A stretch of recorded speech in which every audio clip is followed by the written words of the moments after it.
Since the contract signing in July and commencement of work in August 2016, motorists have been witnessing the amazing transformation of the Mandela Highway corridor. The major infrastructure improvement work is a marvel, from site clearing to soil piling, raising a section above flood level, and creating temporary lanes to shift traffic for smooth commuting during construction. Everything is in motion. In just over a year, the work to expand from 4 to 6 lanes and a 7th, which will serve as a service lane, has been progressing towards completion. We have made more progress as we work towards the completion of the project in August of 2018. The most recent development is where we have put traffic that's heading into the city from the direction of Spanish Town on a section of the new road. That has been so since November, and motorists have been, in a small way, experiencing what the new road is going to be like as they now travel east on the area between Highway 2000 East-West and the Ferry Police Station. On our last visit to the site, significant progress had been made on 2 bridges under construction, the Fresh River Bridge as well as the Overpass Bridge that will facilitate traffic to and from the ferry community, and Hydale Group of Schools, the police station, and businesses along the roadway.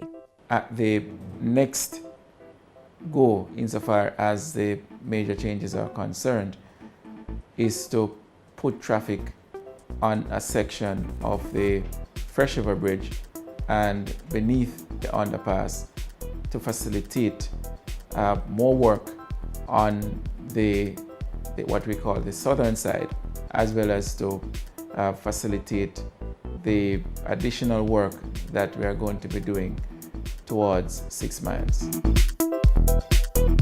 Considerable work is also being done on retaining walls to protect the embankments both to the east of the bridges and to the west. Work is also at an advanced state on retaining walls being built along the areas that have been infused with stabilizing concrete piles and further elevated to create the new road. Simultaneous drainage works along this area near Plantation Heights is being done to control flood waters within the vicinity. The area has been filled to create that road that is now being used. So it is at a high elevation. The fill that was placed there to facilitate that road, that embankment, that has to be protected.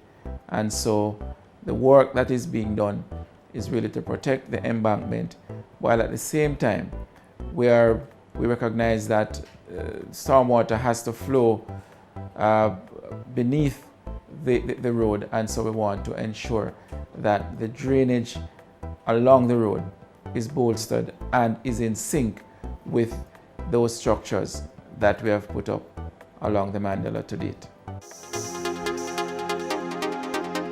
We have, as you know, constructed at least 2 or 3 box culverts. We have put in cylindrical drains as well, all in an effort to mitigate the incidents of flooding that we'd have experienced along the corridor. Other works now in progress and nearing completion on the Mandela corridor include the construction of the median that will separate westbound and eastbound traffic.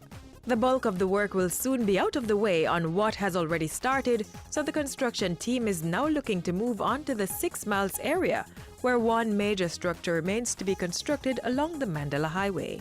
And that's a bridge over the Dehane River. And that is to come. We have significant drainage features other drainage features that we are going to be implementing. The completion and direction of traffic along the Fresh River Bridge and the Overpass Bridge that is to happen in short order is significant to the smooth flow of traffic when the work at 6 miles begins. Because the structure at the Dehane River is going to take a bit of effort. We'll have to ensure that all the I's are dotted and the T's crossed in order to minimize the impact of delays on the motoring public. The 4 lanes will remain open. Despite inclement weather over the period of the construction, efforts by the contractors seek to make up for lost time so the project can be completed within the set 2-year time frame. We are working with the August 2018 timeline in mind. That is really where we are now. So, in less than 9 months, motorists traveling between Kingston and the northern, western, and southern sections of the island should feel the full experience of a safer, more reliable road.